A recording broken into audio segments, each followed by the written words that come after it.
Tęsdami pasakojimų ciklą apie istorinės mūsų krašto asmenybės, pasakojame apie Frydrichą Bajoraitį, poetą, visuomenės veikėją, pedagogą, pirmosios kilnojamos bibliotekos Mažoje Lietuvoje įkūrėją. Apžvelgsime Gyčio Skudžinsko, vieno aktyvesnių jaunųjų vakarų Lietuvos menininkų darbus, kuris vertina vaizdų ekologiją ir įgyvendina Klaipėdą garsinančius projektus tiek Lietuvoje, tiek užsienyje. Apie visą tai laidoje Kultūra Plius netrukus. Sveiki! Šį pusvalandį jau tradiciškai kviečiame žiūrėti laidą Kultūra Plius apie Klaipėdos kultūrą ir istoriją. Gytis Skudžinskas jaunas vienas aktyvesnių Klaipėdos fotomenininkų, kuris eksperimentuoja ne tik su vaizdu, įgyvendina ir kuruoja įvairius projektus, bet ir kuria garso meną. Kviečiu šiandien į pokalbį su šiuo tarpdisciplininio meno atstovu. Gytis Skudžinskas gimė Papilėje, Akmenės rajone. Kiek vėliau 8 metus gyveno Šiauliuose, kol galiausiai dėl nuolatinio poreikio ieškoti jis nusprendė atvykti į pajūrį. Gytis nusprendė studijuoti grafinį dizainą. Paauglystės metais Gytį domino daugybė dalykų. Jis grojo pankroko, kiek vėliau eksperimentinės muzikos grupėse. Dar būdamas vaikas mėgo fotografuoti, kartu su tėčiu užsidarė vonioje ryškindavo nuotraukas. Toks pasirinkimas, kai tu gali būti visuomenės stebėtojų, vertintojų, kritikų. Ir nes fotografija turi tą realybės, vienaip ar kitaip, kad tai yra realus daiktas, kokia konceptuali bebūtų, kokia ten nedokumentinė, vis tiek tai yra dokumentika, nes yra objektas, kurį tu fotografuoji, yra realus. Ir ten tokie teiginiai, kad nedokumentika, ne reportažas, vis tiek tai yra informacija įmama iš egzistuojančios aplinkos. Priemonės, kaip išgauti vaizdą, Gytis renkasi priklausomai nuo to, koks yra projektas, kokia idėja. Juosta anot menininko kokybės atžvilgių yra nepamainomas dalykas. Taip, kad technika nepaklūstų būna, tačiau Gytis sako ieško kitokių sprendimų, nes pirmiausia yra sumanymas, o idėjos įgyvendinimas tai jau antra pusė darbo. Tų naujovių daugiau yra technologiškai, bet nelabai yra idėjiškai, nes aš pavyzdžiui dabar labiau kaip tik susirūpinęs vaizdo perteklium, nes mes tampam atvaizdų kultūrą, ką sąlygoja tas skaitmeninis gebėjimas greit fiksuoti ir daug. Ir kai kiekviena nauja fotografija nebeturi jokios reikšmės, yra senesnės fotografijos interpretacija. Yra galimybė greit dirbti, bet nebėra idėjų apyvartos, nebėra koncepcijų apyvartos. Gytis Skudžinskas parodose dalyvauti pradėjo dar 1999 metais. Kasmet jis dalyvauja 4-5 bendrose parodose per metus, o per visą tą laiką jis yra surengęs 9 personalinės parodas. Nuo 2006 metų jis yra Lietuvos fotomenininkų sąjungos Klaipėdos skyriaus narys. Vienas iš tokių labai ir racionalių, ir labai žinantis, ką daro savo kūryboje. Iš tikrųjų, kiek jau Gytį pažįstu, neteko stebėti, kad, reiškia, kaip menininkas labai blaškytųsi ir panašiai, dirba iš tikrųjų labai kryptingai. Atstovauja turbūt Gytis fotografijoje labiau tą naująją vadinamą šiuolaikinę fotografiją, kur galbūt mažiau svarbus vaizdo plastika, sukelianti kažkokias emocijas ar panašiai. Gytis labiau galbūt dirbo konceptualiosios, ypatingai pastaruoju metu pradėjęs kryptingai dirbti minimalistinės fotografijos srityje. Gyčio kuriamas tarpdisciplininis menas reiškiasi sintetinant įvairias meno sritis, tačiau dominuoja fotografija, nes šiuolaikinis menas be medijos neįsivaizduojamas. Vaizdų perteklius. Kai internetinėse kokios nors fotoportaluose pažiūrė, kai per dieną patalpino kelis šimtus peizažo fotografijų arba kelis šimtai portretų, tai jau nebelieka ribos tarp mėgėjų ir profesionalų, nebelieka ribos tarp meno ir tiesiog buitinės fotografijos. Vaizdų ekologija yra pasaulyje tokia savoka, kad mažinti vaizdų, kad mes pradėtumėm vėl su vaizdu elgtis, kaip elgėsi ten prieš keletą šimtmečių žmonės, kai vaizdas daromas tik tada, kai norima juom kažką pasakyti. Tai aš savo šituose fotografijose. Ir daug, gan nemažai yra projektų, kurie su to pačiu susiję, kad eliminuoju visiškai informacinį kad nebelieka informacijos, tai lieka tik plokštuma. Jis dažnai dalyvauja įvairiuose projektuose tiek Lietuvoje, tiek užsienyje, dažnai bendradarbiauja ir su kitais menininkais. Iš tikrųjų, vienam galbūt lengviau dirbti, nes atsakingas esi tik pats savo. Kita vertus, dirbant komandoje arba bendradarbiaujant, tu atšviežini savo žinias, informacijos apsikeitimas, bendravimas. Tai yra, nes ilgai dirbant vienam pradeda sustabarėti ir stilius, ir tos pačios idėjos pradeda darytis vienodos, nes žmogus, aš netikiu, kad gali būti kažkoks orakulas. Neretai lankantis užsienyje ir pristatant svečiose galerijose savo projektus, Gytis pastebi, kad Lietuvos menininkai mažai kuo besiskiria nuo užsienietiškųjų, tačiau visiškai kitokia yra auditorija besilankanti parodose. Lietuviai apskritai nereaguoja. Lietuviai tiesiog ramiai praeina, atsigeria vyno taurį ir išeina. Bet čia bet kurioje, aš nežinau, čia gal. O pavyzdžiui, čia yra net šitą knygą įdėta fotografija, kur Prancūzijoje moteris jau pagyvenus kokius 60 metų sėdėjo ten valandą laiko prie tų darbų, atsinešė kėdę, sėdo ir žiūri, analizuoja, paskui priejo, sako, Marko Rotko citatos sąmoningos pas tave. Sąmoningos, minimalistinės tapyba, iškart skaitai, žino kontekstai. Kadaise muzikavęs pankroko ir eksperimentinės muzikos grupėse, norėdamas įvaldyti ne tik vaizdą, bet ir trukmę, Gytis šiandien, tiesa su pertraukomis, kuria ir garso meną. Tuomet labiau veikia garsas, o vaizdų kūrimas paliekamas vaizduotei. Prieš keletą metų jis išleido vinilinę plokštelę, po to keletą metų garso meno buvo kiek apleidęs. Šiemet jis vėl aktyviau pradėjo kurti šioje srityje, surengė keletą koncertų. Tai yra garsai daugiau prasidėjo su futuristiniu prancūzų judėjimu ir vokiečių, kai pradėta įrašinėti arba prancūzai turi labai gerą terminą filmas ausim, yra cinema pour l'or. Tai yra, jeigu mes nežiūrėtumėm filmo, tai paleistumėm garsą. Tai jeigu taip vaizdžiai, tai gali būti kažkas panašaus, nes girdėtumėm ten mašinas, žmonės, kažkokius muzikinius interpus dar. Puikus minimalistinio garso kompozitorius. Ir iš tikrųjų yra irgi tekę ne vienam renginiui kviesti Gytį jau būtent, reiškia, pasirodyti kaip kompozitorių, kaip muzikos kūrėją. Tai sakau, manau, tai yra iš tikrųjų labai įdomus ir kryptingai dirbantis autorius. Iš visų gyvendintų projektų, kurį nors vieną išskirti menininkui yra be galo sunku. Jie kaip vaikai, kuriuos visus myli vienodai. Gytis išskiria keletą didesnių projektų, kurių gyvendinimui skiria daugiau jėgų, laiko, jie iš kitų išsiskiria ir savo mastu. Ko gero, Traces toks yra mano projektas instaliacija, apie piešinį ant sienos ir fotografiją jungiamą į vieną visumą. Ir pati erdvė tampa kaip meno kūrinio, tai erdvė pasitarnauja pajungiamą meno kūrinio funkcionavimu. Tai yra, aš jį ir pradėjau nuo 99 metų kartu su dalyvavimu parodose. Tai tas, ko gero, toks gyvenimo darbas, nes jis visada evoliucionuoja, neturi nei pradžios, nei pabaigos. O kitas, tai dabar naujoji knyga pristatomas Tyla, kuris buvo tikrai daug darbo įdėta. Savo įgytą patirtį jaunasis menininkas perduoda įvairiose kelias dienas trunkančiose kūrybinėse dirbtuvėse, į kurias anot Gyčio susirenka labiau motyvuoti, žinių įgyti norintys žmonės. Tačiau jų metu jis sakosi daug ko iš susirinkusių gaunantis ir pats. Be savo kūrybos Gytis vertina ir kitų menininkų veiklą, rašydamas straipsnius apie jų darbus. Visuomeniai pateikia tekstinės meno analizės. Vienas iš nedaugelio gerai ir įdomiai rašančių žmonių, bent jau Klaipėdoje, apie meną. Tai vėlgi spektras, apie ką Gytis rašo, tai gali būti, aišku, ir šiuolaikinio meno parodos, ir fotografijų parodos.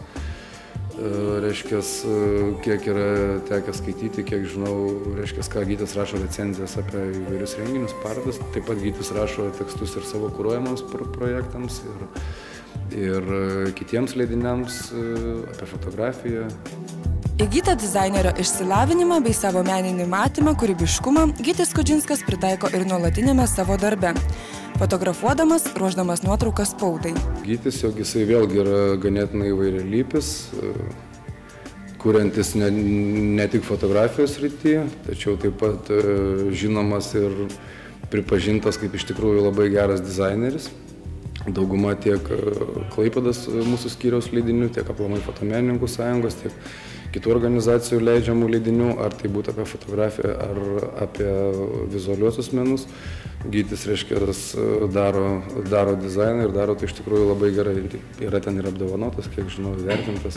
Man ko gero labai pasisekė, kad mano ir darbas, ir visa veikla tai mano hobį. Ta prasme, čia dabar ta frazė buvo, kad pasirinkti mėgiamą darbą ir nereikės niekada dirbti. Tai man taip ir atsitiko. Tai kelionės mano pomėgis, tai aš per fotografiją keliauju į parodų atidarymus ir taip toliau. Dizainas vėl yra mano darbas, pomėgis. Pačioje artimiausioje ateityje paroda Bratislavoje, kur pristatomi Gyčio darbai, ir parodos bei albumo Tyla pristatymas Vilniuje lapkričio 17.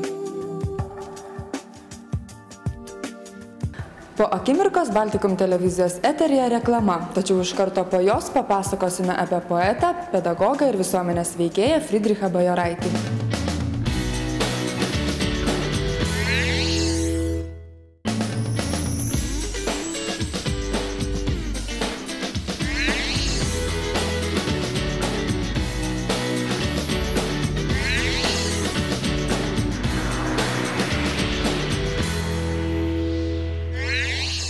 Retas, kuris žino, ar bent jau yra girdėjęs apie Frydrichą Bajoraitį. Tai aktyvus mažosios Lietuvos visuomenės veikėjas, poetas ir pedagogas, per trumpą 25 metų gyvenimą savo nuveiktais darbais palikęs didelį indėlį mūsų krašto kultūrai.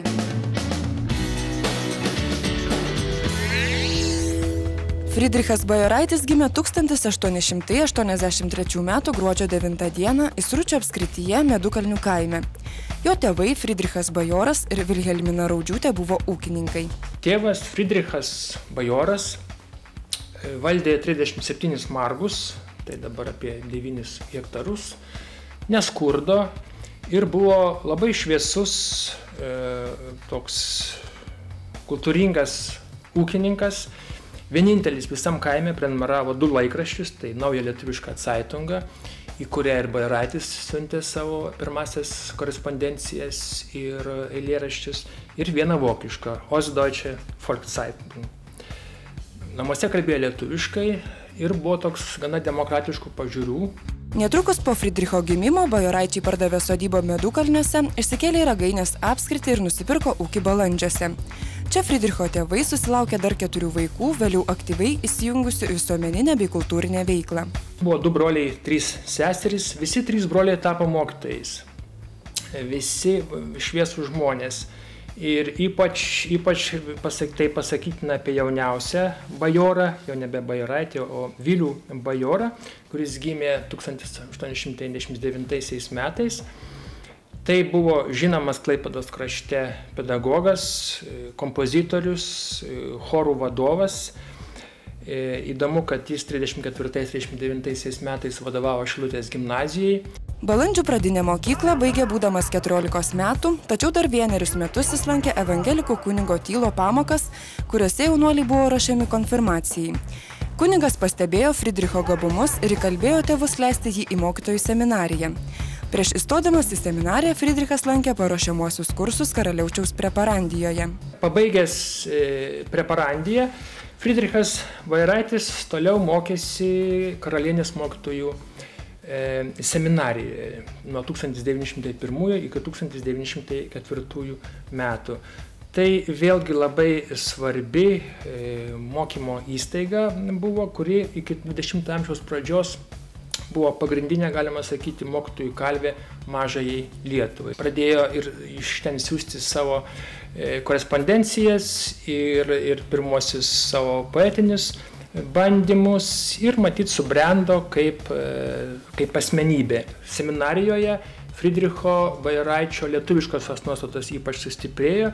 Jis ten tuos nutaustančius savo tautiečius vadino nesusipratėliais, na ir subrendo tokiam principingam, ryžtingam kultūriniam darbui. Čia jisai pradėjo ir savo visuomeninę tokią kultūrinę veiklą. Tai yra, turbūt pirmiausia reikėtų paminėti, 1905 metais organizavo jaunimo susirašinėjimą lietuvių kalba. Fridrichas Bajoraitis, skirtingai nuo kitų tuo meto tos Lietuvos mylėtojų, ne tik abstrakčiai kėlė lietuvių kalbos idėją, bet ypač jam rūpėjo puoselėti praktiškąją ir jis ypač rūpinosi rašto kalba. Jis vienintelis su pagirimu baigė seminariją ir buvo paskirtas mokytojauti Paleičių pradinę mokyklą Šilutės rajone. Vaikus jis mokė gimtosios kalbos, nors vokiečių valdžia tai buvo uždraudusi. Pradėjo reikštis Džiovos požymiai ir Bajoraitis 1906 metais pradėjo darytis kitos vietos, nes ten buvo pakankamai drėgna, tarp dviejų upių, tie Paleičiai buvo tarp Rusnės ir Leitės. Na ir jis pasirinko Rūkus, kiek į pietryčius. Ten daugiau priesmėlis, pušynų daugiau. Bet čia jisai padirbo labai nedaug, tai keletą mėnesių. 1907 metais gydytojai išsiuntė Fridrichą į Gerbersdorfo Silezijoje džiovininkų kurortą, sanatoriją tikriau. Na ir po sanatorijos grįžęs Bajoraitis jau nebedirbo pedagoginio darbo, jis buvo išleistas pensijon su 30 markių alga, tai maždaug pusė mokytojų algos, tokių kuklių poreikių, koks buvo Bajoraitis, žmogui to užteko. Galiausiai sugrįžo į Balandžių kaimą ir atsidėjo tik kūrybiniam darbui, rašė straipsnius, kurias spausdino leidinėje Naujoji lietuviška Ceitunga, bei eilėraščius. Po savo kūriniais jis pasirašydavo Balandėlio ir Paukštelio slapyvardžiais. Dažniausiai jis pasirašinėjo Paukšteliu. Tas paukščio motyvas jo kūryboje jis yra ryškus. Čia sutinkam ir lakštingalą, genį, strazdelį, gegutę. Ir įdomu, kad lietuvių poetai XIX amžiuje dažnai rinkosi būtent paukščių vardus kaip savo slapyvardžius, arba tiesiog pavardės tokias turėjo kaip Strazdas. Vištelis, vanagėlis, dagilėlis, žalvarnis ir kiti. Jo eilėraščiuose dažnas to laikotarpio kūrėjams būdingas rūpestis dėl tautinio sąmoningumo stokos, yra satyrinių momentų, kur sielojamasi dėl visuomenės tamsumo, kultūrinio nepaslankumo. Yra ir jo kaip pedagogo didaktinių pamokymų. Žinoma, čia nereikėtų veržtis pro atviras duris ir neieškoti kokių nors estetinių aukštumų Bajoraičio kūryboje. Yra ir objektyvių priežasčių, formavosi literatūrinė kalba, reikia ieškoti rimų, atitinkamą eilėraščio modelių, formos prasme buvo sunku tokią netobulą kalbą eiliuoti. Tačiau Fridricho Bajoraičio kūryba, nepaisant jos tokio meninio netobulumo, jinai buvo ir pakankamai savita ir turi aiškių tokių originalumo žymių. Šiaip jau tokia pačia bendriausia prasme, tai jinai, kaip sakiau, tęsia aušrininkų tradiciją ir yra labai arti liaudies kūrybos. Yra gana platus tematinis diapazonas, šalia lyrinio eilėraščių yra ir publicistinių, yra aktualios visuomeninės minties, pavyzdžiui, ko mums reikia, toks eilėraštis. Ir ten sakoma, mums reikia tvirtų, karštų žmonių, laisvų galvų, širdžių didžių, draugų tylių, jėgų, nedaug kalbų, mums reikia darbų. Skamba pakankamai sveikai ir aktualiai.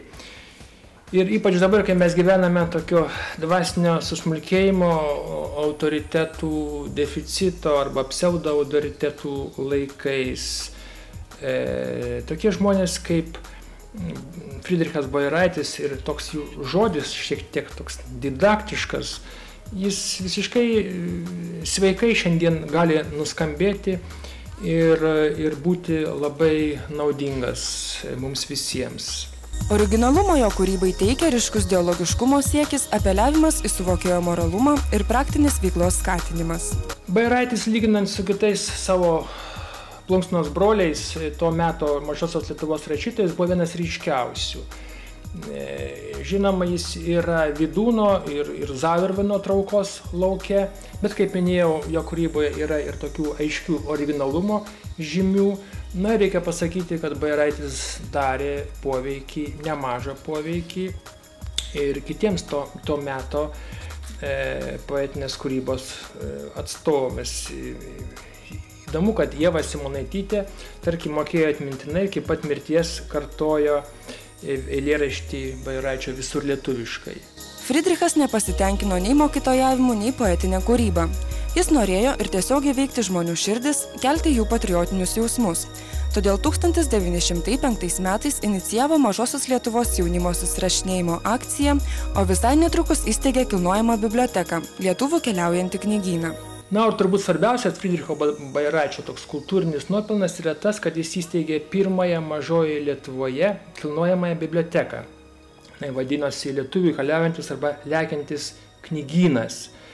Ir Bajoraičio rūpesčių buvo renkamos knygos, jos buvo suskirstomos tam tikromis siuntomis arba pakais, kaip jie tuomet vadino, ir siuntinėjimas įvairiems žmonėms, kurie pareikšdavo norą dalyvauti tos bibliotekos darbe.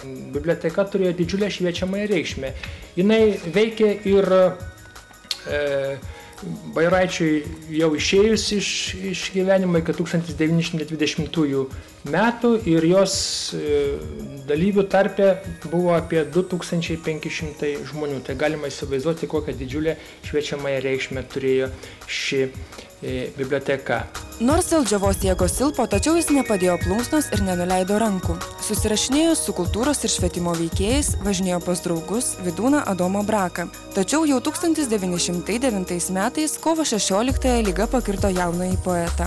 Friedrichas Bajoraitis priklauso tai mūsų kultūrininkų gretai, kuriai nei likimas, nei istorija nebuvo palankus. Jų kūryba buvo nulemta laiko reikalavimu, tas vadinamosios laiko dvasios, zeitgeist. Daug tos kūrybos liko rankraščiuose, pražuvo, daug įsibarstė spaudoje ir svarbiausia, kad jos daugelį iš šių idealistų pasišventėlių pakirto džiova, didžioji to meto mūsų inteligentų skynėja, neleidosi nei subręsti jų sumanimams ir įsiskleisti jų talentams. Per trumpą savo gyvenimo, kūrybos ir veiklos laikotarpį pats Bajoraitis savo raštų neišleido. Šį darbą jau gerokai po jo mirties inicijavo Vydūnas. Jis parengė spaudai Friedricho Bajoraičio eilėraščių rinkinį Gyvumo žodžiai. Nors jis tai išgyveno tik 25 metus ir dar paskutinius keletą metų buvo prislėgtas sunkios ligos, bet suvaidino svarbų vaidmenį kaip švietėjas, poetas ir ypač kaip patriotas.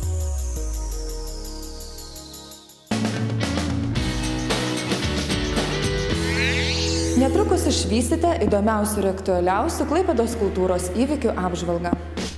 Lapkričio 3 dieną Ievos Simonaitytės viešosios bibliotekos Gerlacho palėpėje buvo pristatyta Gražinos Juodytės knyga Klaipėdos akvarelės.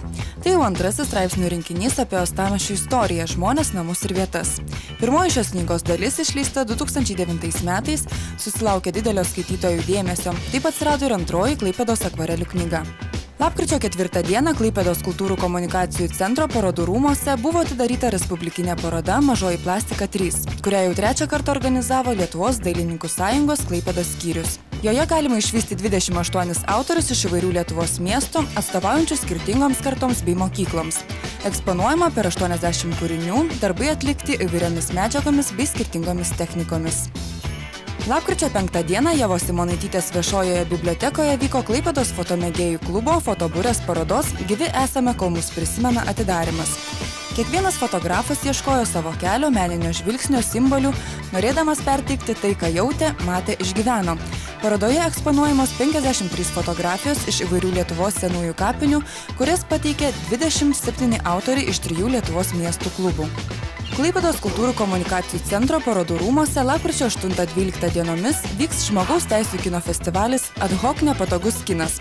Tai nuo 2007 metų vykstantis dokumentinių filmų festivalis.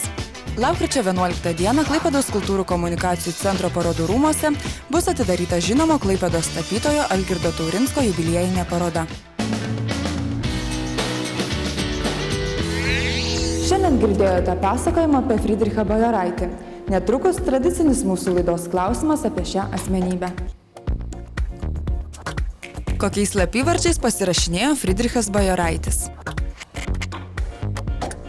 Atsakymus siųskite elektroniniu paštu kristina@kulturaplius.lt. Kitą savaitę burtų keliu iš teisingai atsakiusių mes išrinksime vieną laimingąjį. Jam padovanosime kvietimą dviems apsilankyti Klaipėdos koncertų salėje lapkričio 25 dieną, kur vyks Kauno styginių kvarteto ir Klaipėdos choro Aukuras koncertas. Praėjusioje laidoje uždavėme tradicinį mūsų laidos klausimą, kuris skambėjo taip. Kur galime išvysti Prano Domšaičio didžiausią darbų kolekciją? Į šį klausimą teisingai atsakė mūsų laidos žiūrovė Eglė Kaločevaitė, šiandien su ja ir susitinkame. Koks yra teisingas atsakymas? Klaipėdos Prano Domšaičio galerijoje. Taip, ačiū tau už teisingą atsakymą ir už jį tau norime padovanoti kvietimą dviems apsilankyti Klaipėdos koncertų salėje lapkričio 20 dieną, kur vyks edukacinis projektas vaikams, kaip šarka ir pelėdžiukas dūdų klausėsi. Prašau. Tikiu, jog šis pusvalandis su laida Kultūra Plius jums buvo įdomus ir naudingas. Linkiu jums darbingos savaitės, kūrybingų minčių ir gerų emocijų. Susitiksime lygiai po savaitės Baltikum televizijos eteryje po 7:15 vakare antradienį. Su jumis buvo laida Kultūra Plius.